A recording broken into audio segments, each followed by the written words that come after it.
ये लोग पुलिस वाला आया, आधा घंटा में आया है, उसका आके अभी तक बता रहा है कि अभी तक डॉग इस पर आ रहा है, आ रहा है, आ रहा है। ये कांड हुआ है 1 घंटा के बीच, 12 से 1 या 1:30 के बीच में कांड हुआ है। पुलिस वाला तो तमाशा देख रहा, मुख्यमंत्री कराता, क्या नाम पूरा पुलिस छान मारता।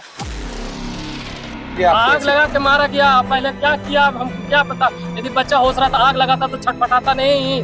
हा आक्रोश आहे एका बापाचा। पाटणात दुपारी एका कुटुंबातील दोन्ही मुलांना घरात घुसून जिवंत जाळल्याचा धक्कादायक प्रकार घडलाय। मुलांची आई घरी पोहोचली तेव्हा तिला घरातून धूर येत असल्याचं दिसलं, तर यावेळी घराचं दार बाहेरून उघडं होतं। आत गेल्यावर दोन्ही मुलं जळालेल्या अवस्थेत आढळली। मृतांमधील मुलीचं नाव अंजली होतं आणि ती 9वीत शिकत होती, तर मुलगा अंश 5वीत शिकत होता। मात्र या हृदयद्रावक घटनेनं शहरात एकच खळबळ उडाली आहे। सध्या पोलीस या प्रकरणाचा अधिक तपास करतायत, आरोपींचा शोध घेतला जातोय। दरम्यान घटनेची माहिती मिळताच पोलिसांनी घटनास्थळी पोहोचून दोन्ही मुलांचे मृतदेह पोस्टमॉर्टमसाठी पाठवलेत। याच वेळी गुन्हेगारांच्या या कृत्यानंतर स्थानिक लोकांमध्ये संताप आहे। मुलं घरी एकटी असताना आणि शाळेतून नुकतीच आली असताना गुन्हेगारांनी ही घटना घडवल्याचं सांगितलं जात आहे। पोलीस या प्रकरणाचा अधिक तपास करतायत।